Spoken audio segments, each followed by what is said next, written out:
Ooh, game 3. I love a game 3. I absolutely do. For Kazu, the player on your right, it's his second SCG Tour top 8. Playing Blue-Red Gift Storm here for Jonathan Rosum. This is his third, and they've all come very recently. He's really hit the ground running here on the SCG Tour, as he has a top 8 and a finals appearance at SCG Cincinnati during the Hour of Devastation release weekend with White-Blue Oketra's Monument. He has a 4th place finish last weekend before losing to Dan Musser when we were in Syracuse with Jeskai Control. Now he's got this take on Jeskai Control now, which he's changed things up a little bit this week, and those changes, mainly the addition of more copies of Geist of St. Traft, have been very good for him, Craig. Yeah, they're just small tweaks, but Jonathan is obviously pretty happy with this deck, and he's just changing a little bit here, a little bit there, and tuning it as he goes along. We do have an update here for you. Another match has completed. And if you were looking for the back-to-back for Dan Musser, if you bet on that, you are a loser, as James First does defeat Dan Musser 2-0. Are you calling me a loser? I am, right to your face. Grixis Death Shadow knocks out Eldrazi-tron. You're very proud of yourself over there. I've been more proud. I could still be more proud. So for Jerry Thompson, for Tom Ross, and for Brennan DeCandio, you guys are still the only ones with a little back-to-back action here on the SCG Tour. Yep. Pretty exclusive club there. Indeed it is. And that was the matchup that I was the least sure about. Real close both ways. You know, when it's, what would you call that, 55-45? The matchup is very close. It really, really is. I don't even know how I would call it or anything like that. I just know the matchup's super close.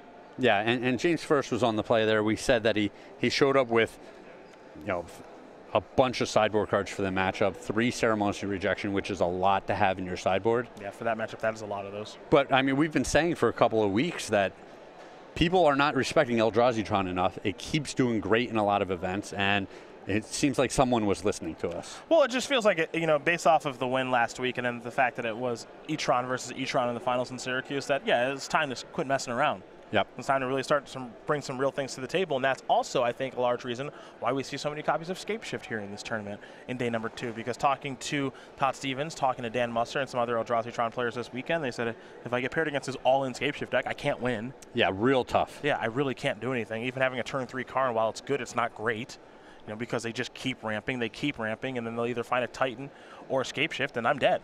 Yeah, so, yeah, one Thought-Knot Seer, generally not enough. And they have to have Thought-Knot. Yeah. You know, if their draw revolves around stuff like Relic and, you know, Matter Reshaper and Reality Smasher, that's garbage. Yeah, who cares? Yeah, that's not going to do anything in the matchup. So we do see some players really starting to adapt to Eldrazi-Tron here on the SCG Tour. And Jonathan Rossum also being one of them, has changed his deck some to get ready to defeat Eldrazi-Tron. Again, a lot more aggressive approach. He was knocked out by Eldrazi-Tron last weekend by Dan Musser, but his enemy is no longer in the top 8. And I would really, we're using the title, the label Jeskai Control for the 2 different decks that are in our top 8 here. Mm-hmm. I would definitely just label these 2 different archetypes. Just the way that they're going to play out is very different. Yeah, I mean, they are Jeskai-based decks. They do play some different games. A lot of the cards are shared. I would definitely agree with that. But, yeah, they are trying to accomplish some different things here. Rossum can definitely get a lot more aggressive, or Nikolich's version, as he plays against Becky Edelman. Really, he just really can't get all that aggressive. Yeah, and I like the ability to get aggressive. I like that he can punish people that miss a land drop or stumble at the start of the game or have no interaction for the Geist of St. Traft. Geist seems kind of well positioned right now, especially with how Jonathan's deck is built, which is you tap out for Geist on turn 3 a decent amount of time. You cross your fingers that it doesn't die or they don't do anything too punishing, like, I don't know, kill you. and then if they don't, you have a great opportunity to keep clearing out the blockers for Geist. And Geist is a very quick clock. Yeah, and we've seen such a drastic decrease in cards like Liliana of the Veil. Yeah. That really punish a card like that. Mm-hmm. And punish a deck like this, too. Yes. Yeah, oh, yeah. Both players are going to take a look at their opening hand. We'll be underway here for game number 3 in just a moment. 2 matches done here in our quarterfinals, 2 to go. And now here's a sleight of hand here from Kazu. Oh, and I'm a little surprised. It looks like Rosum lost the first game. No, won the first, lost the second. Rosum? No, you're right. Lost the first. Won the second. Won the second, yeah, you're right. Unless he chose to be on the draw, which is no pretty way. doubtful. Yeah, no way. Not in this format. Not in any format. Yeah. It's been a long time since there was a draw first format. Yeah, unless you just really want to play Modern on hard mode for some reason. Relic of Progenitus is going to take care of the sleight of hand. Let's go over to Kazi. He'll draw. And look at Rosum getting the basic right away, keeping his life total high. Flooded Strand. There's an island.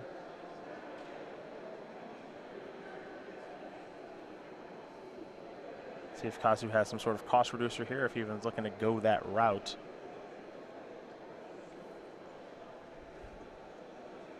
Yep, there's Brawl. So immediately going to put Rosum to the test. See if Jonathan has a removal spell. The answer is yes. There's Lightning Bolt to take care of Brawl. And now Flooded Strand will be removed from the graveyard. We go back over to Kazu. Picked up another Spire Bluff Canal.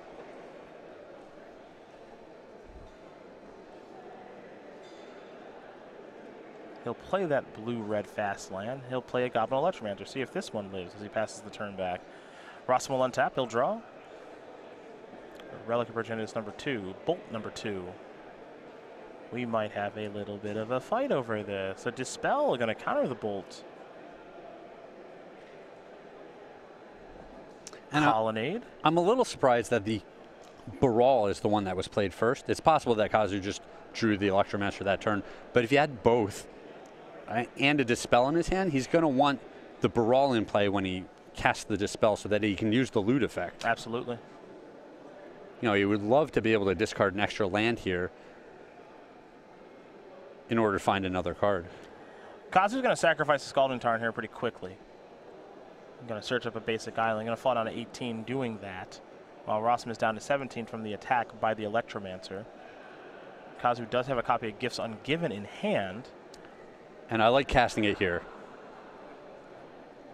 Rosum has 1 Dispel in his sideboard, so the chances of it being in his hand are pretty slim, and this might be as good as it gets for trying to resolve that card.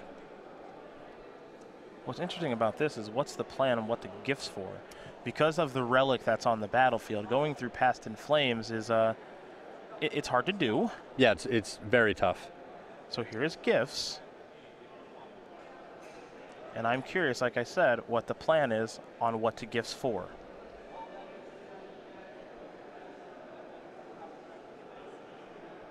It's possible it's 3 rituals and a Grape Shot. Well, the first card he grabbed was a Blood Moon. That's an interesting one. Yeah. Yeah, he might be thinking, if I grab a Blood Moon and an Empty the Warrens and then 2 other cards that I want, there's just no way he can give me the Blood Moon and the Empty the Warrens.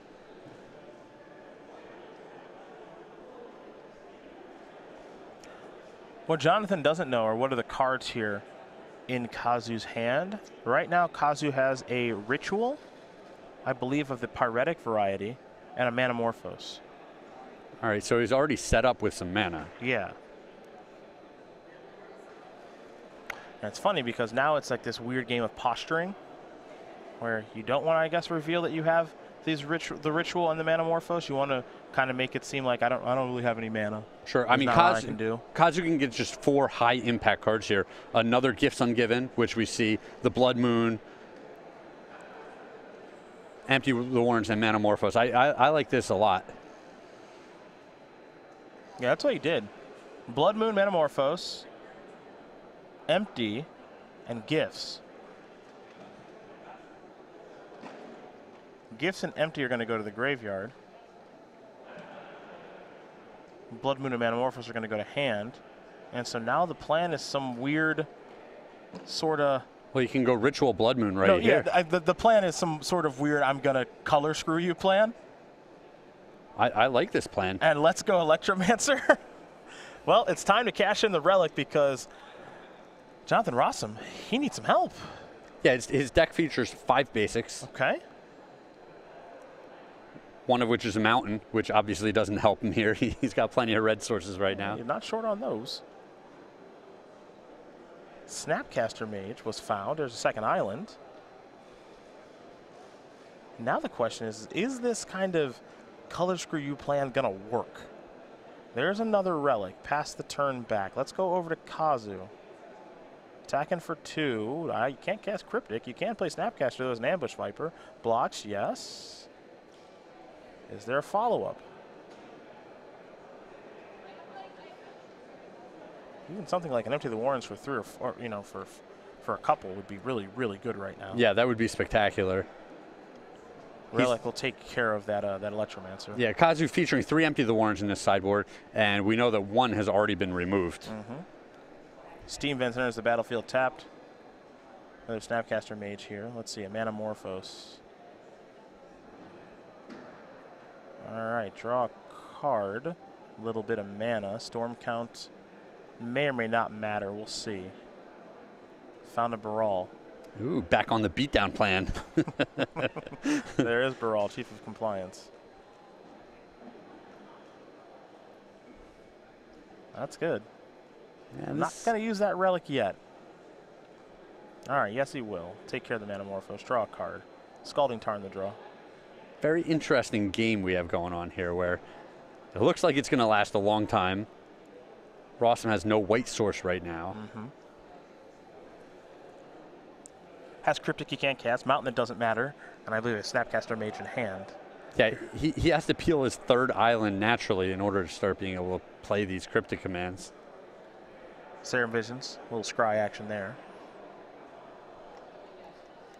Although if he does peel the island, he'll be able to Cryptic the Blood Moon off of the board and then potentially Snapcaster Cryptic to keep it off of the board. Yep. In for 1 more. The clock is ticking. Sleight of hand. That's going to resolve. Take a look at a couple. Pyretic Rituals looks like the card that Kazu took. Again, if he can play Empty the Warrens for a bunch, this is so easy. Yep. But he doesn't have one just yet, and you got to remember that 1 was placed into the graveyard via the Gifts Ungiven. Pass that turn back. Sleight of hand and get exiled by the relic.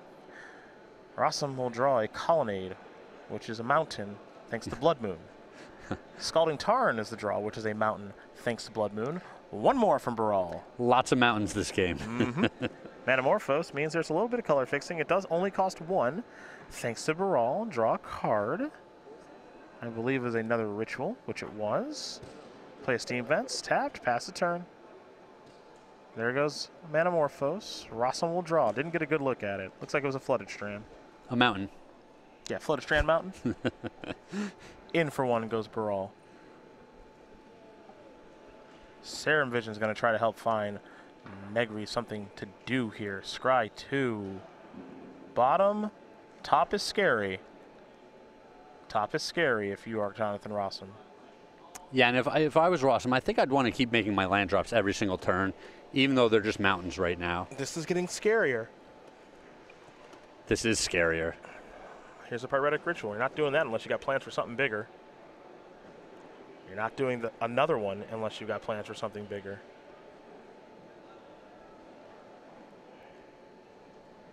Mana 5, Storm count 3.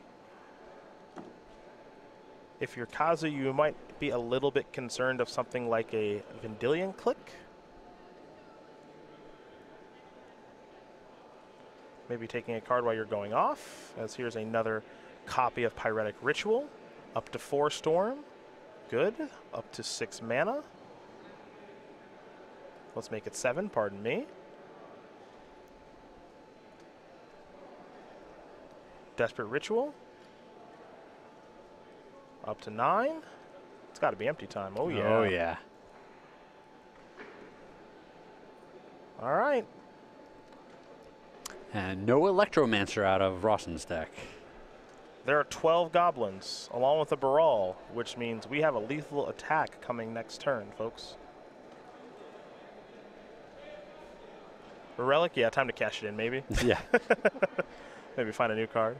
Logic Knot. Oh, boy. That may have been useful. Maybe. Maybe. Supreme Verdicts. I don't see any planes. Oh, what a tease. Mm-hmm. This Blood Moon plan looks like it may have worked, as there's a mountain past the turn back. Now, to note, there's a Snapcaster Mage in hand, which means there is a block to be had. block a token, take 12, fall down to 1. All right. Need basic island here. Basic island to start. Basic plains also works. Or no, he needs 2 plains. Never mind. Need basic island. Need basic island. We're on a 1-outer. Yeah, better than no outs. Good slow roll. This kid's smart. Yeah, I like this. This kid's smart. A little theatrics. Oh, yeah. I love a good slow roll. Wasn't there. Oh, you don't think so? Another Snapcaster Mage was the draw. Yeah, and he tapped his mana kind of early in this game and got punished for it with that Blood Moon. Well, Negri is going to say attack step. You may come on in. And unfortunately for Jonathan Rosum, he's got nothing left. Kazi Negri is going to win this match here over Jonathan Rosum. 2-1. Blue-Red Gift Storm going to knock out Jeskai Controller, your #1 overall seed, and for your #8 overall seed with his second SCG Tour top 8. Gift Storm going to keep moving along here and is going to play against either Jeskai Control again, which has got a more spell-heavy version, or Scapeshift. Very interesting. Very interesting stuff here between the two here in Rosum and Negri. But again, it's Gift Storm that ends up winning the match for Rosum. It's back-to-back-to-back individual SCG Tour Open top 8. Cincy to Syracuse to here. Doesn't have that trophy yet, though. And even this matchup, it seemed pretty close. Like I said, he tapped his mana on his own turn, gave his opponent that window to lock him up under the Blood Moon, really got punished for it. And you know, I think he has to be happy with just all these good finishes. But when you're playing competitively and you're going to all the events and you're getting some good finishes, you really want to put up a big W. Absolutely. You want to